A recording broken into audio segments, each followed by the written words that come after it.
Sahabat Secan, jumpa lagi dengan saya Dr. Dian Andriani, spesialis kulit dan kelamin, dalam acara Ngopi Manis, Ngobrol Pintar bersama spesialis dalam YouTube channel Secan Indonesia.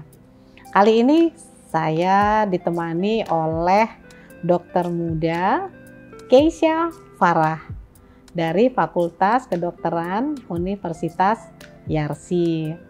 Kita akan berbincang-bincang tentang terapi topikal pada psoriasis.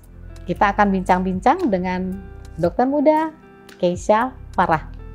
Sebelumnya kita ngopi dulu. Baik, Silakan Keisha. Mari dok.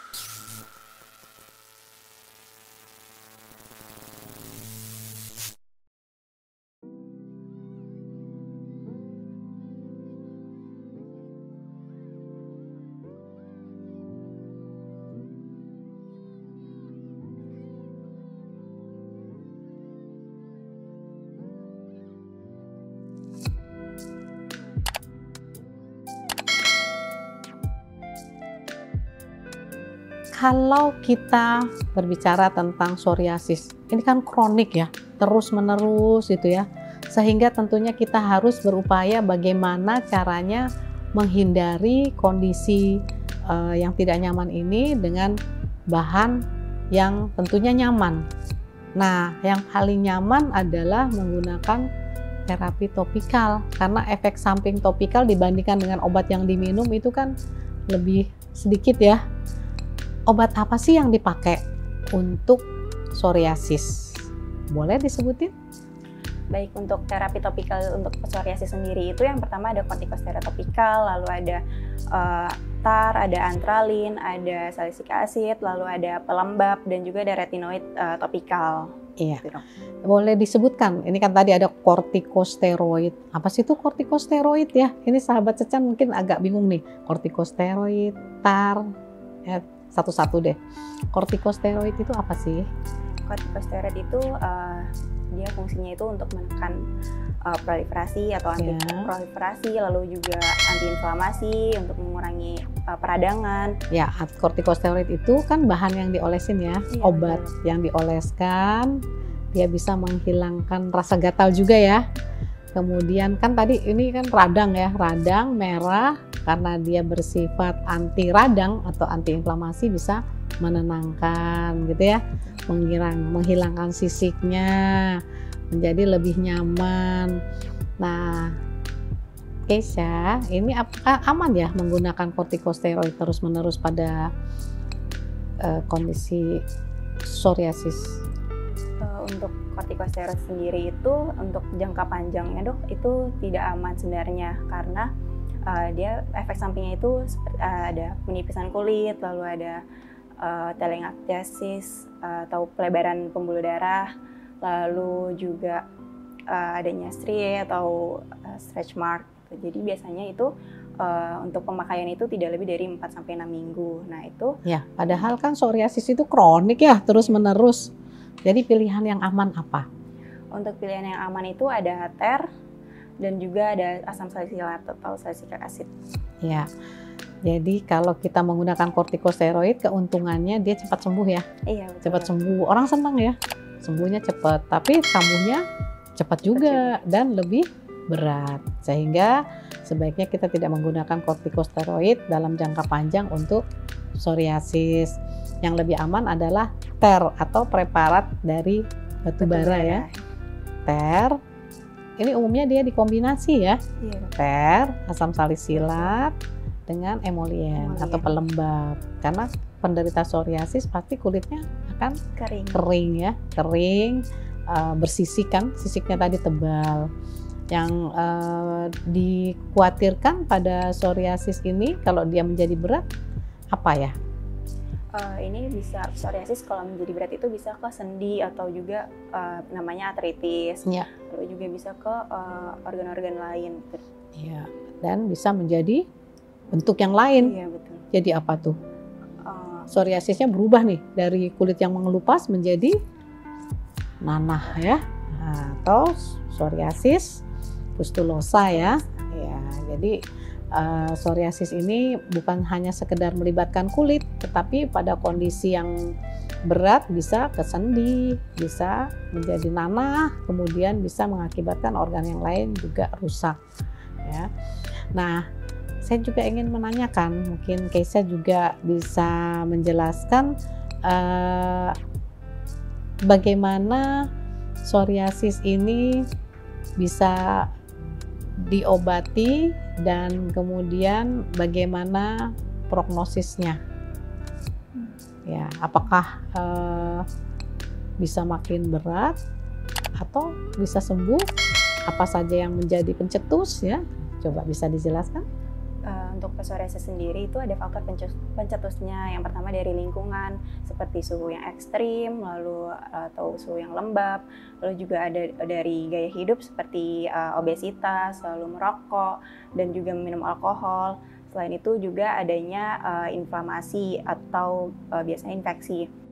Mbak Keisha, ini sahabat Secan tadi sudah kita sampaikan ya, bahwa psoriasis ini kan hampir tidak bisa sembuh gitu ya, sulit untuk sembuh. Nah, karena sulit untuk sembuh tentunya ada cara-cara bagaimana supaya tidak tersiksa nih dengan kondisi yang seperti ini. Bagaimana kiat-kiatnya supaya terhindar dari semakin parahnya kondisi psoriasis? Untuk mencegah untuk tidak menjadi parah untuk psoriasis sendiri itu yang pertama kita harus menghindari stres. Justru yang kita hindari adalah pencetusnya ya. Ya. Jadi ada karena psoriasis nggak bisa sembuh, tapi kan ada yang mencetuskan jadi makin parah. Jadi yang perlu dihindari adalah yang mencetuskan ya. Iya. Contohnya tadi apa? Stres. Yang pertama ada stres, lalu makan makanan, lalu gaya hidupnya seperti merokok, meminum alkohol, lalu dari lingkungan seperti suhu yang ekstrim, lalu kelembapan udara, lalu juga infeksi. Iya. Jadi justru itu ya, padahal kita setiap hari sering stres ya. Betul loh. Macet, stres, ujian, stres. Terus kalau orang psoriasis kambuh terus itu ya. Jadi harus rileks gitu ya. Nanti bersama sahabat Secan kita bisa rileks ya, supaya nggak kambuh kalau ada psoriasis. Dan yang paling penting mungkin ya Mbak Keisha, saya termasuk penderita psoriasis. Jadi sebenarnya justru kita bisa menghindari pencetus yang bisa membuat kita lebih panjang untuk tidak relapse, dan alhamdulillah saya malah justru sembuh ya. Karena apa? Karena kita berupaya makan makanan yang sehat. Nah, ini anak-anak muda sekarang umumnya makanannya kan kurang sehat. Makanan yang digoreng, lemaknya kan berubah ya. Kemudian lemak-lemak dari daging merah ya, daging merah itu daging hewan berkaki 4. Nah, ini kan bisa menyebabkan metabolisme kita berubah. Nah, dengan kita lebih banyak makan makanan yang sehat, maka itu menjadikan kita lebih baik metabolisme tubuh kita, dan insya Allah imunitas kita membaik dan psoriasis juga bisa terhindar. Ditambah tadi manajemen stres ya. Betul. Kalau stres ya harus bagaimana caranya kita buat jadi happy gitu ya. Iya. Nah, ini malah lebih baik. Kemudian psoriasis memang masalah yang cukup berat lah bagi orang yang menderita ya.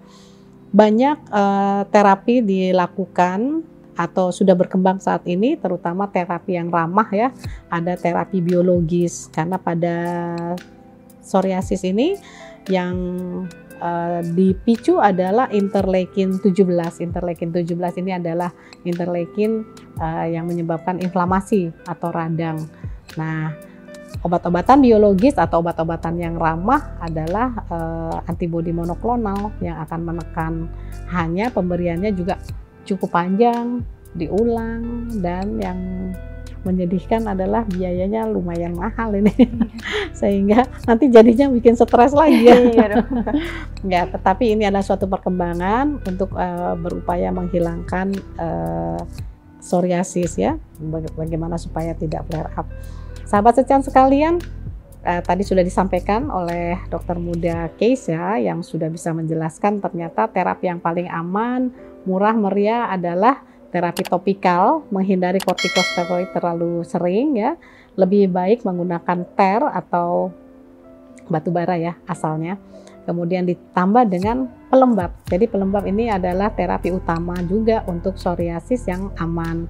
Sedangkan tadi disebutkan antralin itu orang nggak suka ya, karena dia mewarnai baju ya, pakaian jadi warna apa tuh Mbak Keisha? Jadi warna hijau. Jadi warna hijau. Kalau bajunya hijau jadi hijau nggak apa-apa. Tapi kalau bajunya putih jadi hijau kan nggak nyaman. Padahal seluruh tubuh ya. Jadi dipilih yang aman ya. Ini yang bisa disampaikan pada kesempatan kali ini, di mana psoriasis memang suatu penyakit yang sulit untuk disembuhkan, terutama ada faktor-faktor yang bisa mencetuskan. Untuk itu, upayakan untuk menghindari faktor pencetus, lakukan pengobatan dengan rutin, terutama dengan obat-obatan topikal. Ya, mudah-mudahan dengan mengubah gaya hidup, mengubah makanan dengan makanan sehat, kemudian menghindari obat-obatan rokok ya, kemudian suhu yang ekstrim, dan jangan sampai kegemukan ya Mbak Keisha ya. Kayak Mbak Keisha bisa langsing, mudah-mudahan itu tidak terjadi lah psoriasis ya. Nah itu semuanya bisa menjadikan psoriasis jadi lebih baik ya. Demikian, mudah-mudahan bermanfaat untuk kita semua. Sampai jumpa.